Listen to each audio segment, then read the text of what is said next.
아멘. 네, 오늘 하나님께서 우리들에게 주시는 말씀 스가랴 11장 9절에서 14절까지의 말씀입니다. 스가랴 11장 9절에서 14절까지의 말씀 한 절씩 교독하도록 하겠습니다.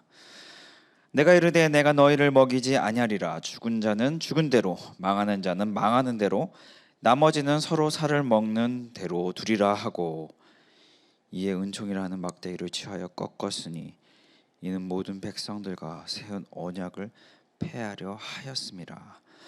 당일에 곧 폐함에 내 말을 지키던 가련한 양들은 이것이 여호와의 말씀이었던 줄 안지라. 내가 그들에게 이르되 너희가 좋게 여기거든 내 품삯을 내게 주고 그렇지 아니하거든 그만두라. 그들이 곧 은 30개를 달아서 내 품삯을 삼은지라. 여호와께서 내게 이르시되 그들이 나를 헤아린 바 그 싹을 토기장이에게 던지라 하시기로 내가 곧 그 은 30개를 여호와의 전에서 토기장이에게 던지고, 내가 또 연합이라 하는 둘째 막대기를 꺾었으니 이는 유다와 이스라엘 형제의 의리를 끊으려 함이었느니라. 아멘. 네, 여러분들이 잘 아시는 말씀일 것 같습니다. 로마서 5장 19절 말씀을 보시면 한 사람이 순종하지 아니함으로 많은 사람이 죄인 된 것 같이 한 사람이 순종하심으로 많은 사람이 의인이 되리라 라고 이야기하고 있습니다. 그렇습니다. 우리가 하나님께 순종하냐 또 하나님의 말씀에 순종하지 않느냐는 우리 한 명의 문제로 끝나는 것이 아니라 또 많은 사람들에게 영향을 끼칠 수 있다는 것을 보여주고 있죠. 종교개혁가 마틴 루터는 진실된 신자는 왜? 라는 의문을 십자가에 못 박고 의문 없이 순종하는 사람이다. 의문 없이 순종하는 사람이다 라고 이야기하고 있습니다. 그렇습니다. 우리 모두는 그리스도인으로서 하나님의 말씀에 순종해야 하는 사명을 가진 자이죠. 그렇다면 진정한 순종, 하나님 말씀에 참된 순종이란 무엇인가에 대해서 오늘 본문을 보며 살펴보도록 하겠습니다. 먼저 우리는 하나님께서 주시는 것을 먹으며 살아가야 합니다. 본문 9절을 보시면 내가 이르되 내가 너희를 먹이지 아니하리라. 그렇죠? 하나님께서 먹이지 아니하여서 죽는 자는 죽는 대로, 망하는 자는 망하는 대로, 나머지는 서로 살을 먹는 대로 두리라 하고, 네, 하나님께서 이 9절에 보시면 내가 너희를 먹이지 아니한다. 무엇입니까? 이들이 하나님께서 주어도 먹지 않았다라는 것을 또한 이야기하고 있는 것이죠. 예, 여러분들 그래서 서로의 살을 먹는 대로 그대로 두리라라고 이야기하고 있는데 이런 말씀을 신명기 28장 53절에서도 나타나고 있습니다. 신명기 28장 53절에 보시면 내가 적군에게 에워싸이고 맹렬한 공격을 받아 곤란을 당함으로 내 하나님 여호와께서 내게 주신 자녀 곧 내 몸의 소생의 살을 먹을 것이라 라고 이야기하고 있고요. 또 예레미야 19장 9절에서도 이러한 본문이 나타나고 있습니다. 그들이 그들의 원수와 그들의 생명을 찾는 자에게 둘러싸여 공경에 빠질 때에 내가 그들이 그들의 아들의 살, 딸의 살을 먹게 하고 또 각기 친구의 살을 먹게 하리라 하셨다 하고 라고 이야기하고 있습니다. 여기 무엇입니까? 그러니까 하나님이 주시는 것을 먹지 않고 어떻게 보면 사람이 주는 것, 어떻게 보면 이 세상이 공급하는 것을 계속 먹다 보면 어떻게 해요? 결국에는 이렇게 어려운 상황에 공경에 빠질 수밖에 없는 어리석은 삶을 살아갈 수밖에 없는 것을 이야기하고 있는 것이죠. 우리는 정말 한치 앞도 정말 앞을 볼 수 없는, 정말 내일의 일도 알 수 없는 삶을 살아가고 있습니다. 하나님의 주시는 것을 먹는 삶이란 무엇입니까? 그것은 우리가 하나님의 말씀을 듣기에 힘쓰는 삶입니다. 그렇습니다. 우리가 진정한 참 순종이란 이것은 너무나 당연한 것인데 무엇입니까? 하나님이 주시는 것을 먹어야 합니다. 여러분, 하나님이 주시는 것을 먹기에 여러분들 삶 속에서 노력하고 계십니까? 하나님이 주신다는 걸 먹는다는 것은 결국에는 단순하게 이야기하자면 하나님의 말씀 또한 기도하기에 게을리지 아니하는 것입니다. 여러분 하나님 것을 먹고 계십니까? 그것이 순종의 첫 단계인 것이죠. 두 번째는 무엇입니까? 10절에 보시면 이에 은총이라 하는 막대기를 취하여 꺾었으니 라고 이야기하고 있습니다. 스가랴는 은총이라 하는 막대기를 꺾어서 부러뜨려서 보여주고 있죠. 상징적으로 보여주고 있는 것인데요, 여기서 은총은 히브리어 노함으로 즐거움, 기쁨, 사랑스러움을 뜻하고 있습니다. 결국 오늘 본문의 은총은 어떠한 의미입니까? 진정한 기쁨, 진정한 즐거움, 진정한 사랑스러움이라고 말할 수 있는 것이죠. 즉 이에 은총이라는 막대기를 취하여 꺾었다는 것은 진정한 기쁨과 진정한 즐거움, 진정한 사랑스러움을 꺾었다라고도 말할 수 있는 것이죠. 여러분들, 우리가 은총을 생각할 때 어떤 우리가 궁핍할 때 또 어려운 일이 처해졌을 때 그곳에서 구해지는 것을 은총이라고 생각하는 경우가 굉장히 많습니다. 그러나 은총이라는 것은 무엇인가? 진정한 기쁨을 추구하는 삶이에요. 진정으로 사랑스러운 삶을 추구하는 삶인 것이죠. 하나님께 순종하는 삶 두 번째는 무엇입니까? 그것은 이 은총, 진정한 즐거움, 기쁨, 진정한 사랑스러움을 추구하는 삶이라고 말할 수 있는 것이죠. 그러니까 하나님께서 우리의 어려움을 아시고 구하는 것, 그것만이 은총과 연결되는 것이 아니라 우리가 진정한 기쁨이 무엇인가, 어디서 진정한 즐거움을 얻을 수 있는가, 진정으로 사랑스러운 삶이 무엇인가를 구별하고 살아가는 것입니다. 그것이 진정한 은총의 삶이라고 말할 수 있는 것이죠. 그러한 은총의 막대기를 꺾으십니다. 어떻게 해요? 왜 꺾으신 이유가 무엇입니까? 10절 후반부에 보시면 모든 백성들과 세운 언약을 폐하려 하였음이라. 그렇죠? 하나님께서 그 모든 하나님의 백성들과 세우신 언약을 폐하신 이유가 무엇일까요? 이 신명기 28장 45절 말씀, 너무 유명한 말씀이죠. 내가 내 하나님 여호와의 말씀을 청종하지 아니하고 내게 명령하신 그의 명령과 규례를 지키지 아니하므로 이 모든 저주가 내게 와서 너를 따르고 내게 이르러 마침내 너를 멸하리니. 이 구약에서는 계속적으로 단순하게 어떻게 보면 두 가지로 이제 얘기하고 있죠. 순종 아니면 불순종. 불순종의 결과가 무엇입니까? 저주예요. 순종하면은 복을 받게 되는 것이죠. 오늘 본문, 근데 불순종이 무엇입니까? 결국에는 신명기 28장 45절에 보시면 내가 내 하나님 여호와의 말씀을 청종하지 아니하고, 그렇죠? 이어서 내게 명령하신 그의 명령과 규례를 지키지 아니하므로. 청정이 먼저인 것이에요. 하나님의 말씀을 듣는 것이 먼저인 것이죠.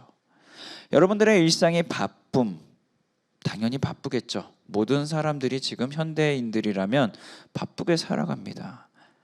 그럼에도 불구하고 하나님께서는 이 성경을 통해서 계속적으로 말씀하고 있죠. 너희들이 나의 말에 청종하지 아니하면 너희들은 저주를 받을 것이다.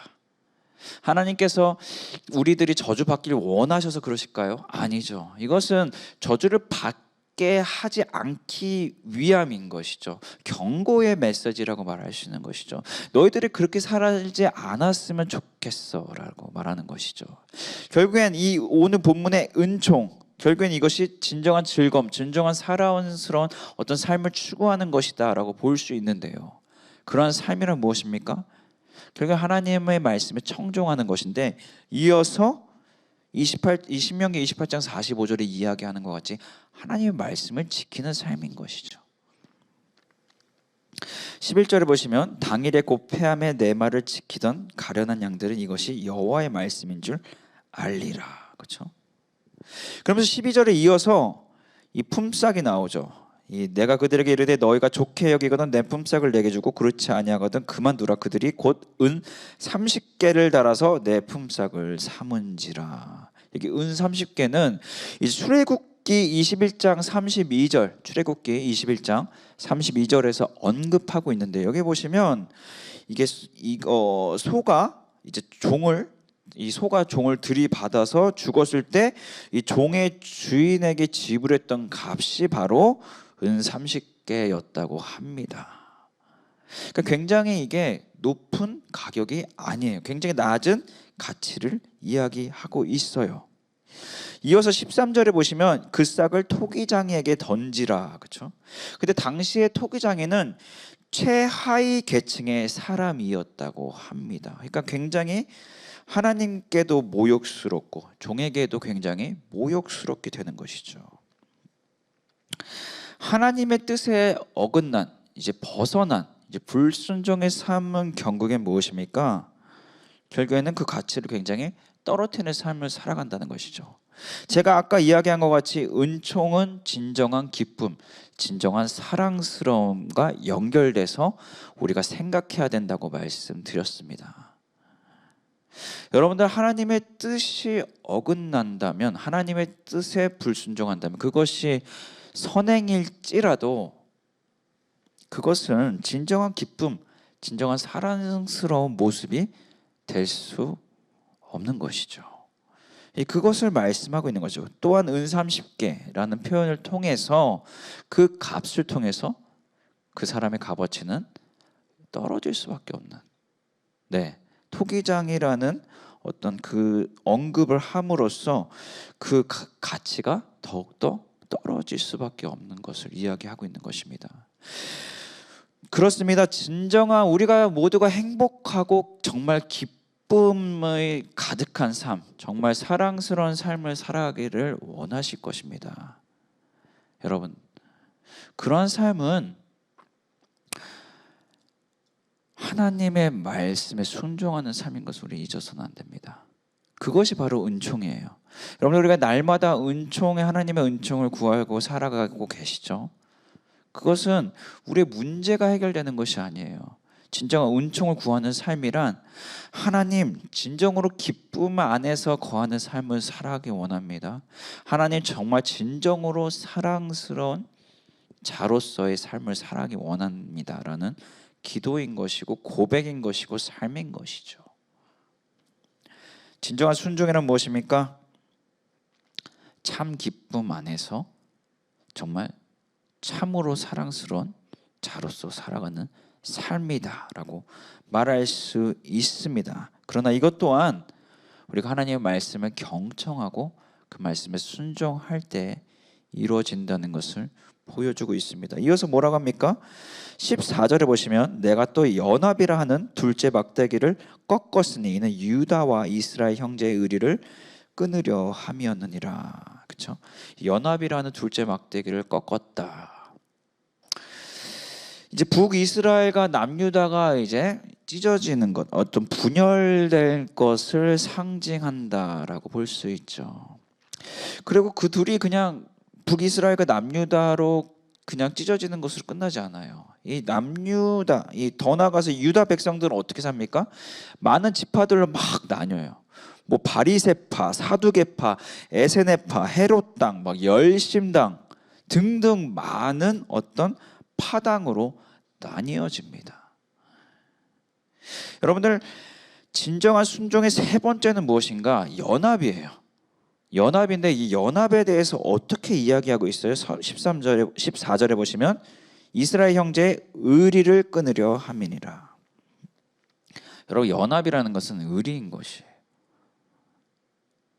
우리가 사람들 간의 관계 안에서 의리를 참 중요하게 여기실 거예요. 그렇죠? 뭐 흔히들 이런 이야기도 많이 하시는 것 같아요. 부부도 이제 물론 사랑하는 관계지만 또한 의리다라고도 많이 표현하시는 것을 들을 수 있는데요. 하나님과의 관계도 마찬가지인 것이죠. 하나님, 제가 사랑해요. 그러나 이 순간 지금 이 상황 때는 제가 지키지 못할 것 같아요. 끊는다면 그 상황 속에서는 의리를 지키지 못하고 어떤 특정 상황 속에서만 의리를 지킨다? 이것은 하나님을 향한 진정한 순종이라 말할 수 없는 것이죠. 그렇기 때문에 조금 유치한 말일 수도 있지만 하나님과 연합한다는 것은 어느 환경에서나 누구를 만나든지 하나님과 의리를 지키는 삶이라고 말할 수 있는 것이죠. 그것이 바로 참 순종의 삶이라고 말하고 있습니다. 그렇습니다. 아까 처음에 시작할 때 말씀드렸던 것과 같이 이 종교개혁가 마틴 루터는 진실된 신자는 왜라는 의문을 십자가에 못 박고 의문 없이 순종하는 사람이다라고 이야기하고 있습니다. 진정한 순종이라 그렇다면 무엇입니까? 여러분, 하나님께서 주시는 것을 매일 공급받는 삶이에요. 더 나아가서 무엇이에요? 진정한 기쁨이란 무엇인가, 진정으로 사랑스러운 자의 삶이란 무엇인가를 분별하며 살아가는 것이죠. 그것을 어떻게 분별합니까? 그 분별하기 위해서 우리가 무엇을 해야 돼요? 그렇기 때문에 우리가 말씀을 매일 접해야 되고 매일 기도를 할 수밖에 없는 것이죠. 기도하지 않고 또 말씀을 접하지 않음에도 불구하고 내가 진정으로 기쁘고 사랑스러운 삶을 살아갈 수 있다. 이것은 교만이라고 말할 수 있는 것이죠. 더 나아가서 우리가 하나님과 연합하는 관계를 살아가야 되는데 그 연합이라는 것을 본문은 어떻게 이야기하고 있죠? 의리로 표현하고 있어요. 하나님과의 의리를 지키며 살아가십시오. 어느 특정 장소에서만, 어떤 특정한 곳에서만 하나님의 의리를 지키며 살아가는 것이 아니라, 어떤 곳에서만 그리스도인인 척 살아가는 것이 아니라 모든 곳에서 우리 그리스도인을 살아가야 하는 것이에요. 그 정체성으로 살아가야 하는 것이에요. 그것이 바로 하나님과의 의리를 지키는 삶인 것이죠. 이러한 참된 순종을 통해서 여러분들 삶 속에 저주가 아닌 하나님께서 우리들에게 허락하신 복을 날마다 누리며 살아가시기를 주님의 이름으로 축복하고 또한 소망합니다. 제가 기도하겠습니다. 하나님 아버지, 우리가 주님의 말씀에 날마다 순종하며 살아갈 수 있도록 주님 말씀하여 주시옵소서. 주님의 말씀에 우리가 경청하겠습니다. 경청하라는 것으로 끝나는 것이 아니라 주님의 말씀으로 대로 살아가는 것이 진정한 기쁨이며 참된 사랑스러운 자의 삶인 것을 우리가 믿기 때문에 그 말씀을 우리가 순종하며 따르며 살아가겠습니다. 또한 어떤 특정 장소에서만, 어떤 특정한 시간에만 주님의 뜻을 따르는 것이 아니라 주님과 연합하여 주님과의 어떤 의리를 지키며 살아가도록 다시 한번 다짐합니다. 주님, 우리가 하나님 말씀에 순종하며 그래서 참된 기쁨을 누리며 진정으로 사랑스러운 자의 삶을 살아갈 수 있도록 성령님 힘을 더하여 주시옵시고 지혜를 주시옵시고 또한 필요한 모든 것들 공급하여 주시옵소서. 예수 그리스도의 이름으로 기도합니다. 아멘.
네.